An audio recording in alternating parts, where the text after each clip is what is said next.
Aloha, everyone. I'm your host, Christina Laney Mitri, and welcome to Smart Living Hawaii's podcast, where we discuss smart homes and technology, sustainability, healthy lifestyles, and smart business. Today, we'll continue our Sustainable Leaders series. We're going to have a talk story with Chad Waters. He is the founder and CEO of Hawaii Construction and Development Consulting, which is, we'll just refer to HCDC.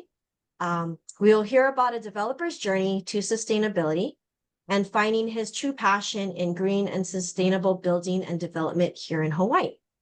We'll kind of cover some of the hurdles, challenges, and what he is doing to overcome them, and a lot of the projects that he's been eagerly working on lately. Aloha, Chad.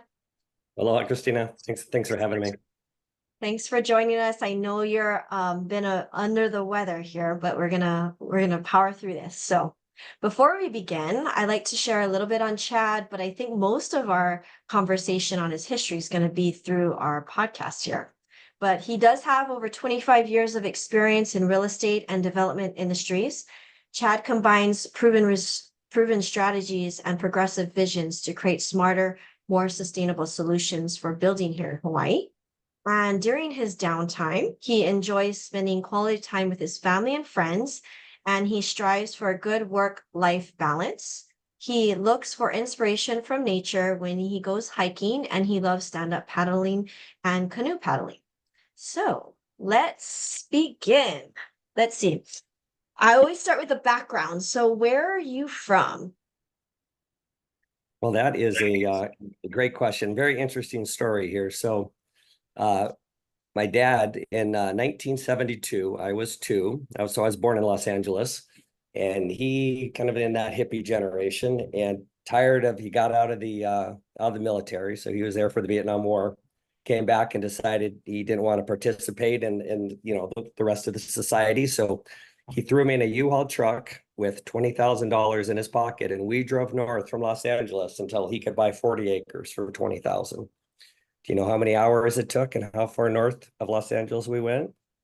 Well, it was about 10 hours north. So we ended up in Mendocino County before he could buy 40 acres. And it was way outside of town. So that's where I grew up. So I grew up about 30 minutes outside of a little town, way up in Mendocino County with no power, no water, dirt roads, and basically grew up in a tent until he could build a house. And then my mom came up and my brother after that, but that's where I grew up, way in the middle of nowhere. Well, I guess that kind of has a preface for where things are headed in this conversation. Yeah. Yeah. So how did you make your way to Hawaii after your childhood? So growing up there, I ended up my dad was a surfer back in the day, so we started going surfing. And then so when I went to college, I picked Santa Barbara, Santa Cruz, any place that had great waves. So I ended up going to Santa Cruz just basically for the surfing. And I was there for 4 years, graduated, and Santa Cruz is a nice spot. So I spent the next 18 or so years in Santa Cruz. So that took me to about 2006. And then after that, it was just a logical point where my wife and I were sitting around one day, and she was pregnant. And we're like, well, if we're going to move, we should move now. Where do we want to go? And Hawaii won out. So we picked a few places and came over here and loved it and moved over here 3 months later. So that was back in 2006? That was the end of 2006. Yeah. Oh, okay. You've been here for a while now. And so what did you do when you moved here? Were you already in development? Yeah, I ended up getting my backtracking back to California. So I ended up getting my real estate broker's license at the age of 23, right out of college, and bought a real estate company a year later. So I was in development. I got in early. I started doing single family houses back in 94, 95, and that grew into larger and larger projects. So yeah, I've been doing it since about 94.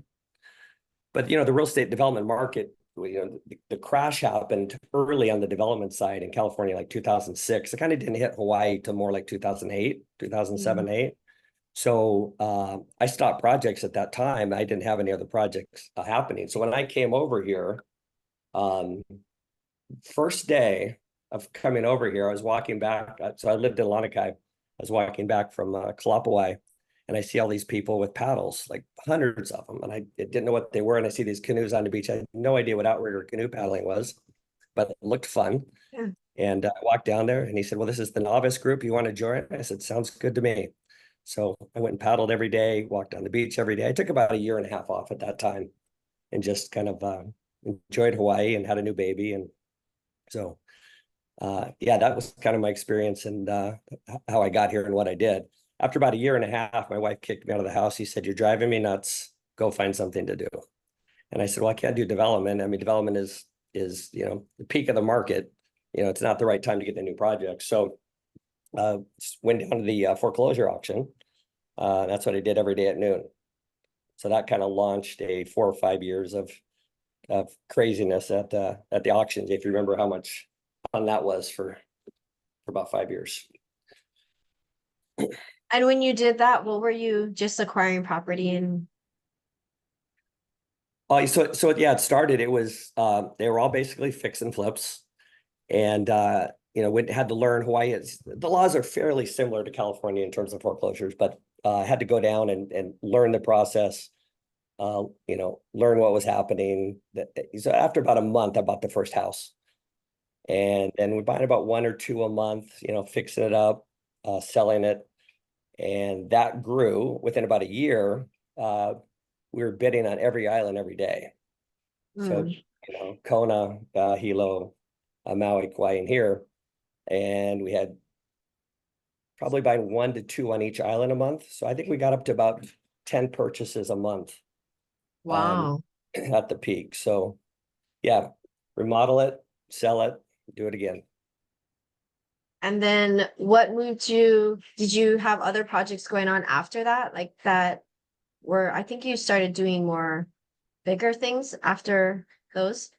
Well, what happened in about 2012, there was a kind of a de facto foreclosure moratorium where the laws changed. There's a lot of abuses in foreclosures where a lot of the non-judicial foreclosures were having problems at that point.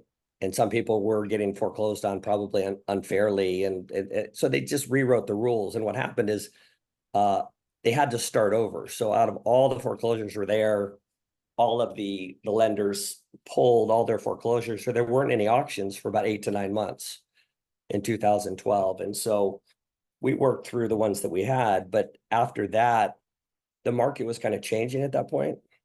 So it's kind of the bottom of the market, if you remember, probably 2012 or so is when things started picking up again, maybe 13. Mhm. So that was a good time to get back into development. So we then switched from that auction purchase, ended up doing a 50-unit timeshare to condo conversion in Kauai. That was probably the first project that we did outside of the foreclosures, and then got into other developments after that. And then let's see, what from there, I think were you moving into, was that Bill 7 now? Is that where we are going? Or is that kind of the transition? Or What? you did a lot of projects, because I know you did Olomana, but I want to talk about that a little later. But I guess I would love to kind of dive into eventually like the sustainable side, but like what really got you into these? Because I originally met you actually through, not in person, but through a transaction that we had. And it was the A2 Oh, that's right. property that you ended up buying. Hawaii. From our client who was selling it. And that was, I think, before Bill 7 really actually happened. So you were kind of like on like knowing this, going down legislation, and like I think you're acquiring properties, which is very smart. But I mean, maybe we can talk about that, if unless there was something you wanted to share prior to Bill 7. Well, I think that, the interesting thing for Bill 7 for me was, being a developer, you're always in some sense of being unemployed, right? Because you do a project, you hopefully make money, you pay a bunch of taxes, and then you need something else to do it again. And after doing it for, it's been 25 years or so at that point, I was kind of getting to the spot that, some kind of passive income, because everything that we developed, we sold. Yeah, you're Yeah, selling. we sold it. So it's like, okay, well, let's build some apartments. Let's build something with some passive income. And when Bill 7 came out, this was a good opportunity to make that shift at that point. So that was a real focus about 2019 was let's build a bunch of apartments and keep them. So that was kind of the Can you transition in 2019. can you break down for the listeners, because not everybody knows what Bill 7 is, but explain what Bill 7 is and the advantages to it and how it's what the intent of it is as well. Yeah, so for those of you that are here on Oahu, there's kind of, you have the whole west side expansion where, the reason why the traffic is so bad and all of the houses that are built out there, and it's an hour to commute into town or sometimes longer. I mean, the amount of time that people spend on the freeway heading that direction is just crazy. And then the development here in town has been the luxury towers, right? So you've got all the new Kakako stuff. And then you have the super low income, the 60% of AMI, but that middle group was really, if you made the kind of the average median income for Oahu, it was really hard to buy something in town. So that's why, going to Kapolei, have a beach. And so Mayor Caldwell, what he wanted to do was create a development incentive program to incentivize construction for that middle group, kind of that 80 to 100% of median income. And so that's what they did. And they wanted to do it with urban infill. They didn't want to do it where it was expansion into, uh, you know, outer areas on the west side. So there's so much land here in town that, I mean, if you drive through the average age of the multifamily apartments, a lot of 3-story walk-ups built in the 60s and 70s. And so that's really what the program was, is how do we incentivize developers to build profitable multifamily? Yeah, and then could you talk about the incentivized pieces to it? So like with an A2 apartment zoned, like what you currently was able to do, and then the benefits of what you could add to it, or how much more you can do, like Yeah, unit wise so and the rules were so restrictive and that it didn't make sense. If let's say that you owned a fourplex that was built in the 60s and it was really old, the value of that with the existing rules was more valuable to keep it as a fourplex than to tear it down and build something new. Maybe you could build 7 or 8 new units on there, but with the parking rules and all the other restrictions that they had, it just didn't make sense to tear it down. So what Bill 7 did was, on that same piece of property where, let's say you have an old fourplex, you used to be able to build 7 or 8, you can now build 25. And so they did that by increasing the density.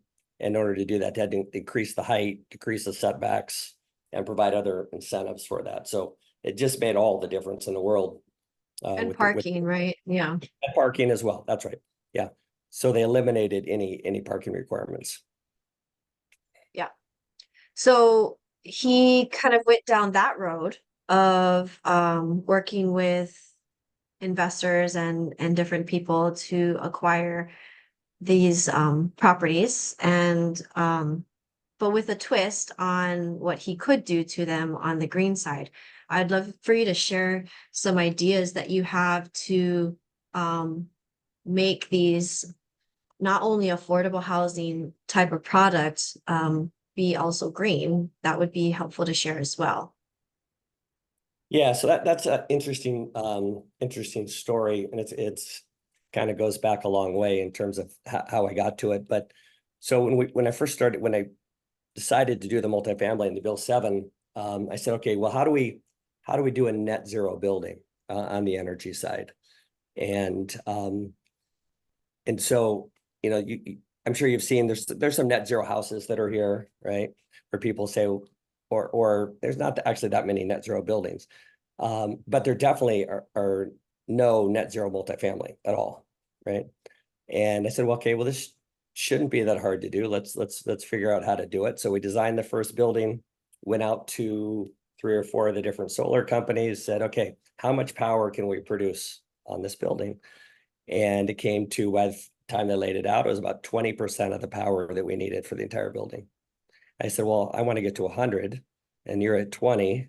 How do we do that? And they all said, not possible. No way to do it. So that's There's just just not enough roof space just for not that enough, many people. just not enough roof space. Exactly. So if you have a single family house, your floor area compared to your roof is a lot smaller. But when you have a multifamily building, it's a lot larger. So I said, well, I mean, I don't know if I believe that answer for them, but I'm gonna go see if someone else has done it. I know they haven't done it here.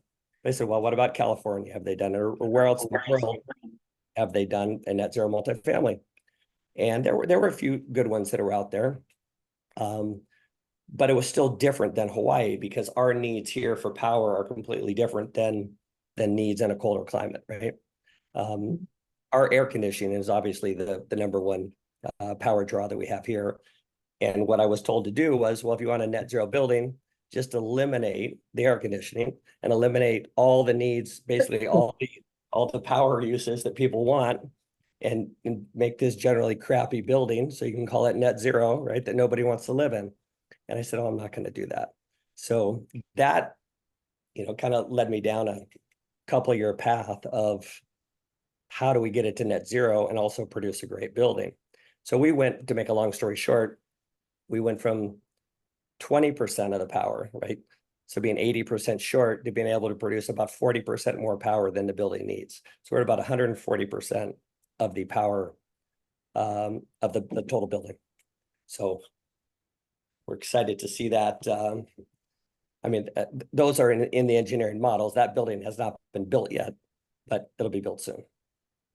And then, do you want to share any of some of the innovative, new ideas that you're working on, that you're utilizing for some of these buildings that are, pretty, like, I don't think anybody here is using them. It's really neat to share. I don't know if you want to share them, but Yeah, well, obviously the first thing is in generating power is solar, right? Is PV. And the typical roof layout is extremely inefficient, right? And so we started looking at basically being able to produce power. If the sun, anywhere that the sun hits on a building should be producing power, right? So whether it's on the roof, whether it's on the walls, no matter where it is, that should be energy producing.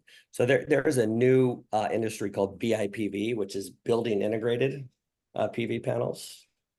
And it looks just like the siding. I mean, there's actually now solar glass that's out there that's really good.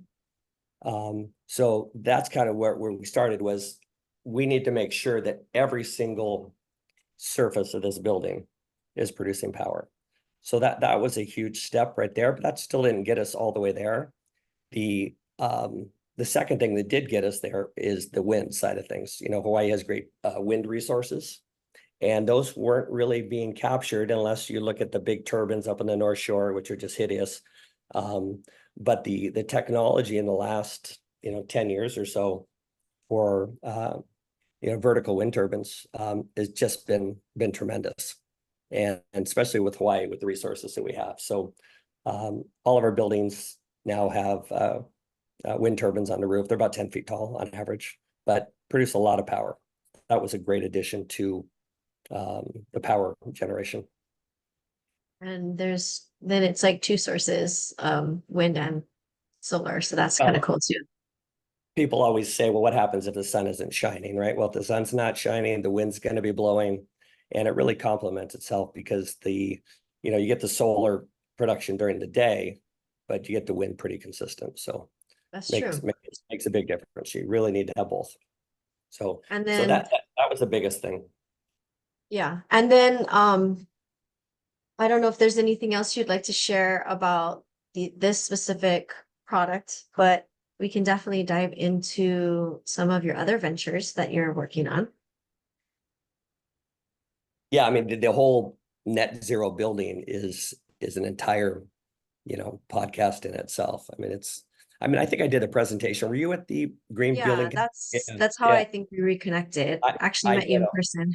I did a whole hour just on this topic. So Yeah, and it was very fascinating to see, but I was hoping that it was like built so you go see these, but it's not built yet. So I mean that's the goal, right? Um, let's see. What about what have been some of the hurdles with Bill 7 that you've seen so far? well, I mean, this is just kind of in development in general is uh, it just takes forever to get permits through. I mean, during the pandemic, obviously we had those issues. The backlog at the building department. We get through all those issues, and then we have the interest rate environment has really stopped a lot of projects. I mean, we've got 9 or 10 that are on hold right now because when interest rates go from 5% to 7.5%, it makes a big difference in these projects. So that I Yeah, think that's really the biggest one at this point is just waiting for those rates to come back down. I don't think there's any new projects that are starting right now. yeah. And then let's see. How about where would you like to take this? Did you want to talk about some of the development in downtown, or did you want to go into more of like the agrihood communities that Yeah, I'm so passionate about? Which one do you want to yeah. dive in first? Let's talk about downtown a little bit because it's the same kind of process of. So we have 2 new buildings downtown, or new for us. I mean, they're old buildings. They're both built in the 60s, but the building that I'm in right now, Union Plaza. So it's a 9-story building built in 1964. And it's just ugly and it's got old, outdated everything. And it's perfect for us because we can take that, or what we're doing right now is taking that and bringing it up to these, renewable energy and sustainability standards over the next year and a half. So you'll see the transition from this building into something really cool. So that's kind of what we're excited about, and kind of reinvigorating downtown and changing it from the typical office use to a more mixed use. We're going to add some residential, and we've got a whole variety of different uses. So yeah, that's currently, because then I have another building downtown, another 10-story building. So while we're waiting to start the new builds, we're going to focus on these for the next year or two. And then could you share some ideas of what you're going to do with the retrofits on these buildings? Well, it's kind of the same thing. I mean, it's the first thing is everything we do is going to be net zero. So, right now we have to look at, okay, we have limited rooftop space. So how do we produce enough power on a 10-story building so that we don't have to pull from HECO, right? That we can produce all our power here and pull from HECO as a backup. So it's the same kind of process. It's integrating PV on all the exteriors and on the roof and the wind on the roof. So it's the same process as multifamily, just going through that retrofit. So that's kind of the first part is the power generation. And then it's completely redoing all the MEP systems. So all the mechanical, electrical, and plumbing pretty much get a complete gut. Mhm. The biggest thing, like in these buildings, is the ventilation and air quality is just horrible. It's just really bad. These central air conditioning systems, are just incredibly inefficient and very poor quality. Mhm. And they use a lot of power. So, I mean, there's just so many modern things that we can do to increase that. So we start by getting rid of that entire central system, adding ventilation, redoing the electrical. I mean, just ripping it out, doing the whole thing to tie it in with all of the renewable energy that we're doing. So it's basically we're taking the structure and gutting all the important parts and Yeah. updating it. So Yeah. And downtown's having a big, I wouldn't say facelift, maybe a facelift for people that okay. are not tearing down buildings. So, yeah, there's a lot of developers that are coming into downtown and making some retrofits, or they are completely redoing an office building into residential. And there's just a lot. I think I was hearing from somewhere that there's about what, 2 buildings worth or something of office space that isn't being utilized that can be turned into something else that would be beneficial. So I think to see where it's going and all of the new stuff they're bringing in is gonna just revitalize downtown to where it should be. It's been a long time coming, so. Well, absolutely. I mean, it's happening. I mean, all over the country is downtowns that are just traditional office are not very not great for the economy, not great for downtown, and really not great for the people that are here. You know, you have people that commute in and then they go home, and then all of the businesses that are here because there's Everything no shuts down, everything right? shuts Like down. at 5 o'clock, everything's closed, It's and I'm like, what a waste. I know. I mean, how do you survive as a business when you have, you know, Monday through Friday during the day? That's it. If you're a restaurant, you know, a lot of them shut down here. And by bringing in people, having that mixed use is really what should be happening. Mm, Now the businesses are doing much better. They can stay open. It just makes so much more sense. yeah. Yeah, to have So mixed use. that's very cool. So you're working on those 2 buildings and I guess the next one, which I'm most passionate about, is what you're doing on the windward side. So actually, maybe similar to this picture here, view plane, on the, I guess your view plane of the property, you're up in Olamana Heights area.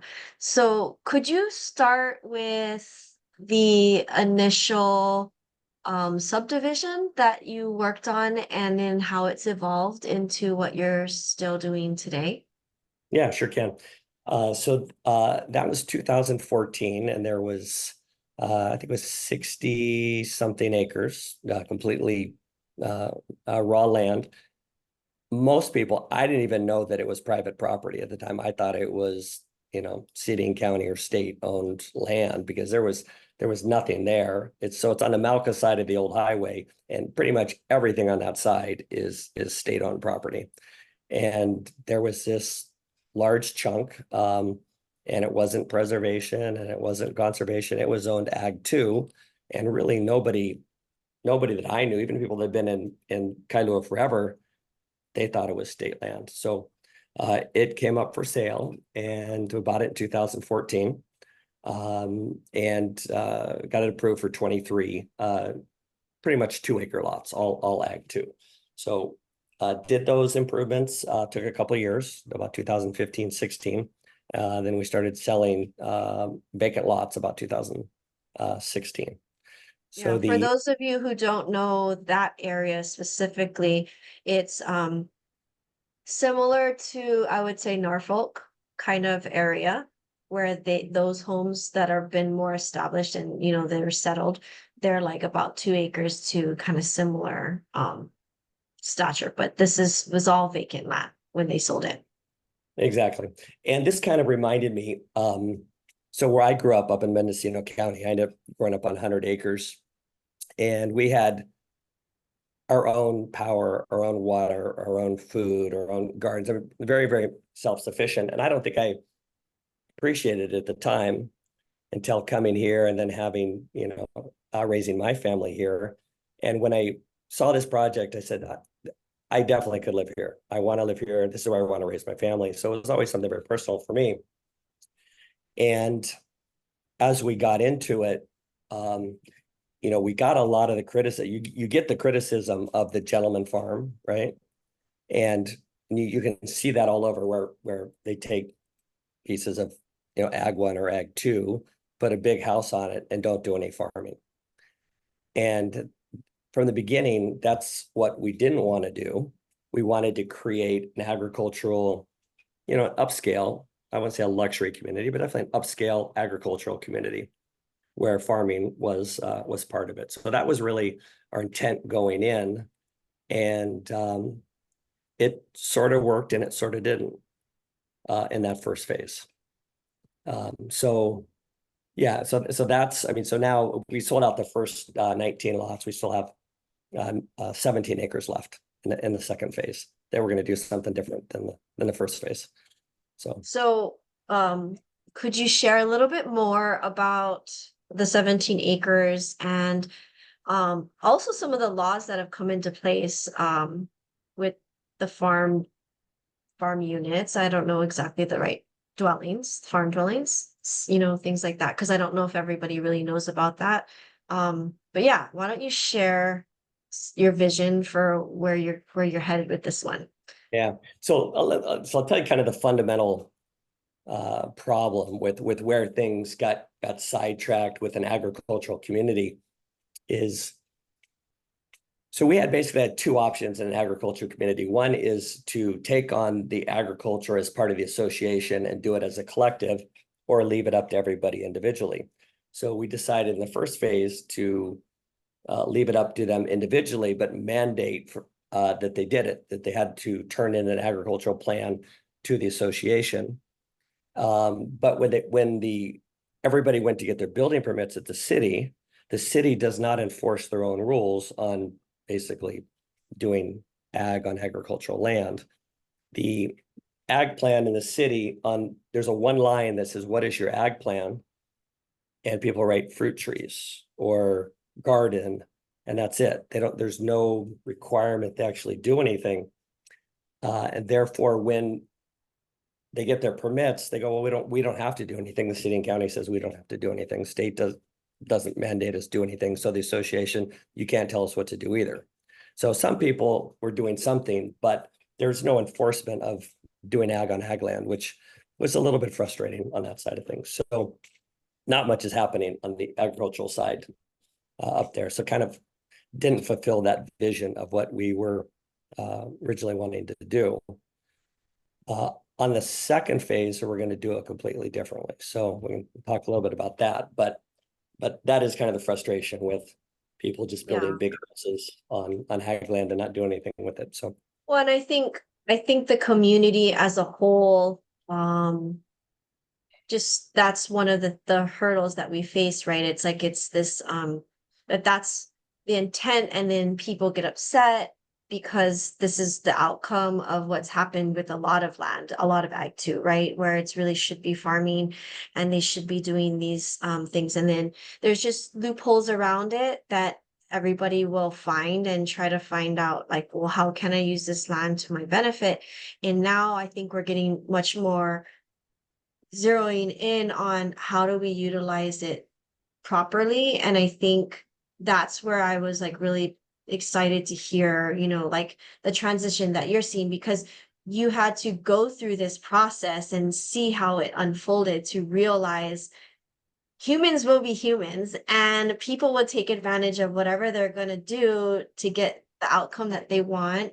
And so how do we make this actually happen? And I think that's where, you can explain a little bit more as to how you're going to make it to where this really does come through fruition and how we can see, you know, this take place and be a part of it. So yeah, please share. So yeah, so that's actually a big change is happening right now. And part of the problem with why there's not a lot of ag on ag properties is because of the zoning rules, how they have it set up, that you can have one farm dwelling, right? So now you have somebody who's buying $1 million lot and building a big massive house, and they're doctors or lawyers or other professionals. They're not going to be out farming, right? I mean, they're out there working all day. And you're not allowed to build a guest house or any ADUs or any farm worker housing. So it just wasn't conducive to having, any farming happening with the way that it's set up. So the big change is happening with the new land use ordinance that's going to be adopted this year, hopefully. I think previously it was Bill 10. I think it's Bill 64 this year. Is they're allowing farm worker housing. And so you can have almost an unlimited number of units on your property as long as you can justify it in your ag plan. So that makes a massive difference if you want to, take a couple acres and do a great farm plan, but that takes a lot of labor, right? And to hire workers that are living somewhere else and drive in, it gets very expensive. But if you can house them on your property, all of a sudden it becomes economically feasible to do so. So that's the great thing. I mean, that's the thing that we're most excited about is now you could do 8 small units on a property and have those people. The requirement is they have to be obviously working there, but I think it makes all the difference. And so that's what we're looking forward to do, is actually bringing the people onto the property that are going to be doing the ag. And this has been for those listening in, this has been an actual real problem for farmers, like local farmers who are wanting to take on this daunting, task of being a farmer here in Hawaii, has to not only lease the land that they are farming, but they also have to, most likely, they don't own another property somewhere else. So then they're also paying for a lease or rental somewhere else, which is not where the farm is at. And it's more, in a city space where maybe their family is living and the other person has another job. And, they're now paying 2 places, and it's like double the amount. And it is, for a lot of people, an hour commute each way. So that cuts out, the time that you would be spending on the farm for working and everything. So it really makes it very difficult for a farmer to even make this financially make sense, in addition to just the hurdles of, like, now selling the product right afterwards and figuring out how you're going to make the money back. So this Oh, does solve a lot of abs- problems. absolutely. So not only does it solve the problem for the economics of the actual farm, but it adds all these affordable housing units where they weren't there before, right? So it's not like it's high density. You're adding, the units can be 800 square feet. You can have 8 of them in a building, so you could actually build an eight unit building on it, or they could be separate. But it just makes so much sense to have them living there. So you don't create the traffic, you create affordable housing. It's good for the farm, it's good for the people. It just makes so much more sense. So Mhm. hopefully that passes this year. I think that's going to make a big difference on the agricultural side Yeah. and affordable housing as well. And so what are your plans with the farm side of things for your property? Yeah, so the other component of it that's interesting here, and I don't know if I told you this, is we have a series of, have you seen the tiny homes on wheels? We're calling them micro homes. I mean, Have I you haven't seen those? seen, I've seen them. I didn't know if you have them already or you're working with them or whatnot, but Well, so they're starting to pop up all over. I mean, all over the world for that matter. But they're, as long as they're built to a certain standard, they're basically treated as as an RV vehicle, so they're not treated as a house. And they're legally allowed. If you own your land, you can live in it, or you can rent it out. And so we're going to start with those as the initial housing units. And I think that's going to make a big difference as well. So we've got 10 different models, started from a 14-foot trailer to a 30-foot trailer. They're all net zero, so they're all completely self-contained. You can just pull it up. And those are going to be the initial farming, farm worker housing for that project. So we're rolling out a few of those in the next couple months, and then going to keep expanding on that side. So so that's is the this a first. business that you are creating these units, or you're working with someone who builds them? Well, no, we're going to build them ourselves in Waimanalo. So we've designed them and going to build manufacture right here. And are you going to be selling those individually, or is it mostly just for your farm? I mean, your property. Yeah, the original idea was just to do it for the property, but the interest that we've got is very high so far. So we've already have a waiting list of people that want them for other uses, whether it's to put in their driveway for, their kids, or as a ADU, or whatever it is. So yeah, we'll be How selling big them are as they? How big are they?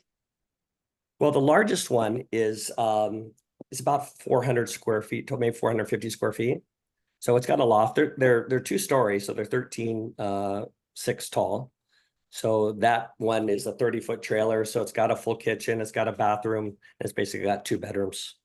So they're definitely livable. Awesome. No, I've seen a lot of these, and then you watch these shows, and it's pretty amazing, like how much fits in these these little spaces.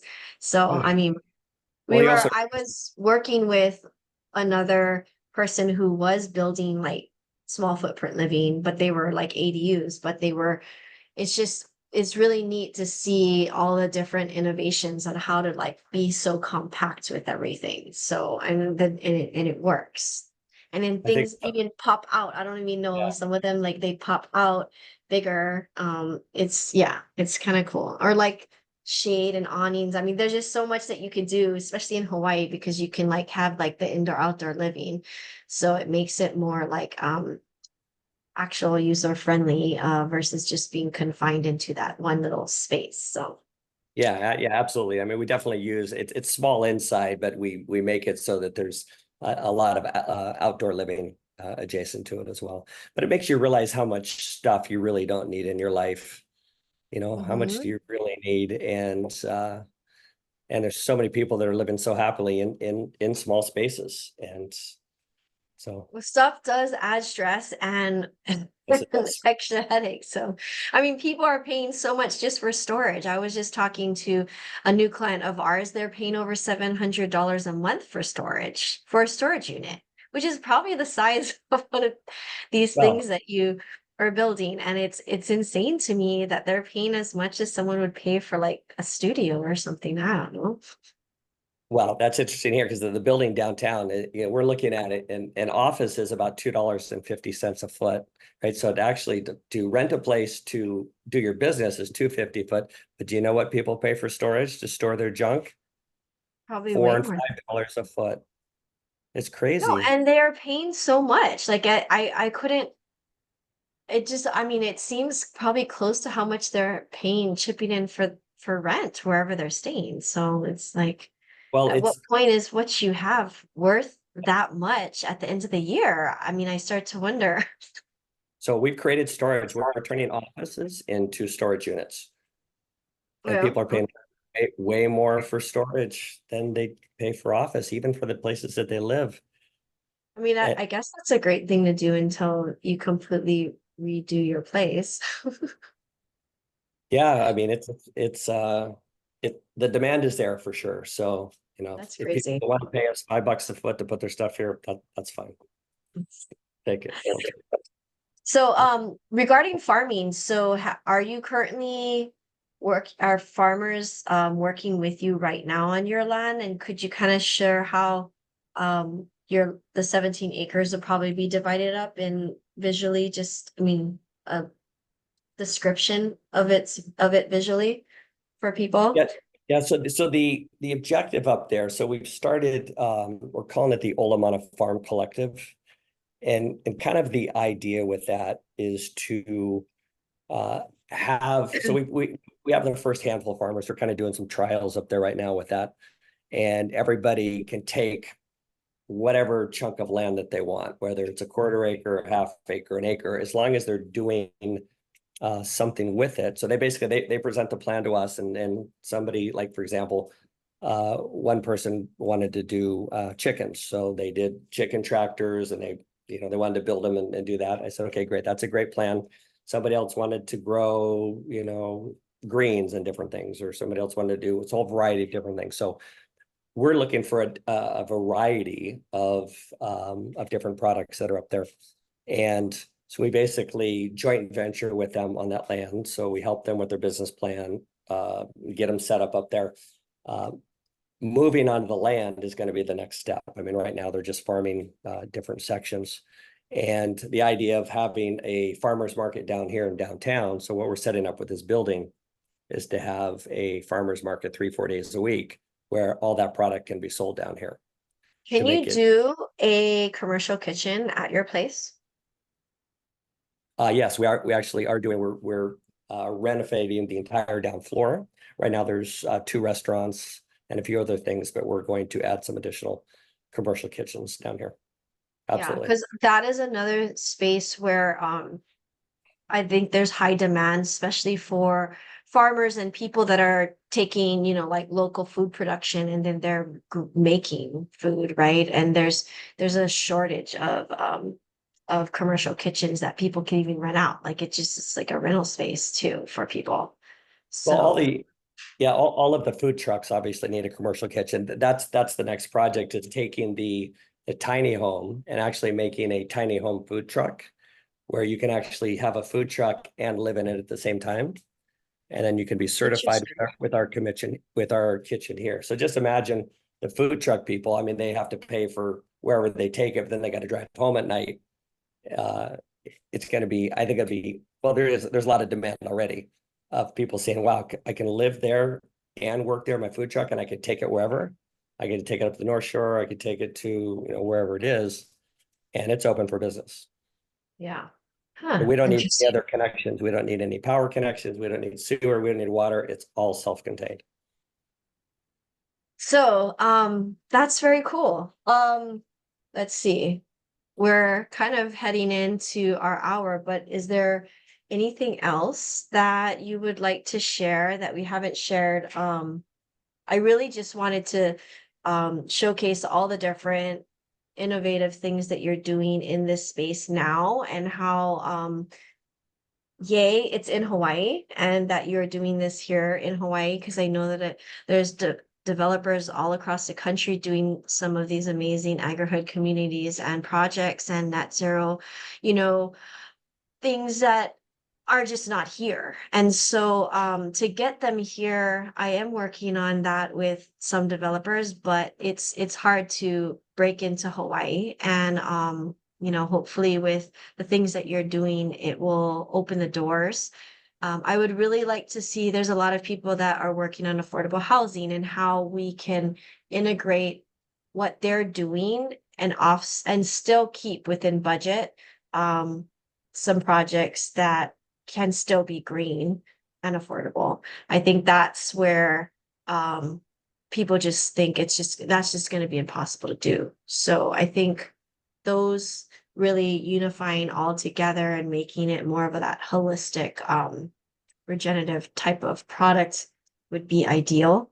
And yes, it would be more rental based versus ownership, but I still think it's much needed. So thank you for all that you're doing. And I'm excited to come check out some of these places once things start to get rolling. But is there anything else you want to share before we jump off? Well, I think the thing that I always like to see are people like yourself that are very passionate about this. And I think that's one of the things that we don't have enough of the people that are passionate about it, not just talking about it, but actually doing it. And this takes a lot of time, a lot of energy, a lot of research, and you get those ideas from others. And so, for your group that's out there that is passionate about this, that actually wants to do something and make a difference, let's work on something together, right? I'm sure that we've solved a lot of problems. If people are having challenges with different things, we may know the answer to that, or we may have issues that people in your audience knows about. But it's all definitely very doable, and there's a lot of great things to do. So just Yeah. let's get together and I get would it done. love to see you guys get a composting facility out at Olamana. Also, and when it comes to space for farmers, do you still have some space for farmers that are you looking for people? Because Yes. that's another reach that I would like to introduce to. So this would be for what type of land? Is there a specific share that you want to put out Well, there? it's typically about a half an acre. So, I mean, one of the things that we're looking for is people that are doing, to make money in agriculture, you need some kind of value add product. So that's typically what we're looking at, is somebody that has an interesting idea. It's not just typically one crop that they're going to try to sell in bulk, but it's I mean, there's a lot of smart people that I found that have those ideas. It just needs some assistance and taking them to the next step. So um, yeah, so if there's anybody out there that needs a half an acre, we have water, we have power, we have the facilities that are there. And then would you say that eventually the goal is whatever you're doing and farming for in Olamana, that there is going to be ties to downtown and that other building to be able to like help with the value added, whether it's, making the product or, cooking it or it seems like there's going to be this kind of symbiotic relationship with downtown. So that's, I think, super key to anybody listening in, because you'll have that future opportunity. So, Well, yeah. exactly. So if you need a commercial kitchen, if you we'll have that here. If you need all, somebody the other day said, well, I need a dehydrator for this, or I need to build extract essential oils for this. And those are all the things that we're going to do here. So we can help with those things and put together whatever's needed. And yeah, we have the downtown here. We're going to have the market here. We have the storage here, cold storage, dry storage, everything. So it just kind of creates that whole, it closes Like, the loop. It closes, yes, yeah. not Yeah, trying to because figure out where you're going to go that's right. afterwards. And That's yeah, yeah, growing is awesome. just I'm so excited. I need to yeah, come down and see your place. love it. In downtown. It's been a while, but yes, I would love to reconnect soon. And thank you so much. So I think that's about it. It wraps everything up. I did want to share what's the best way for them to reach you if anybody wants to hit you up or say, hey, I need some farmland. Yeah, typically I'm best on email. My phone rings about every 10 seconds. So I don't usually or ever answer it, but my email, chad@hawaiicdc.com. Okay, cool. And then he does have a website. It's www.hawaiicdc.com. And then you can go on Hawaii CDC for any of his Instagram, Facebook, kind of just to check him out. And other than that, thank you guys so much for listening in. Thank you, Chad, for joining us and what you're doing here in Hawaii. Uh, Please definitely check us out on www.smartlivinghawaii.org. Check us out on the podcast platform and any platform that you look up. And I think that's it. So until next time, live smart. Thank you guys. Aloha.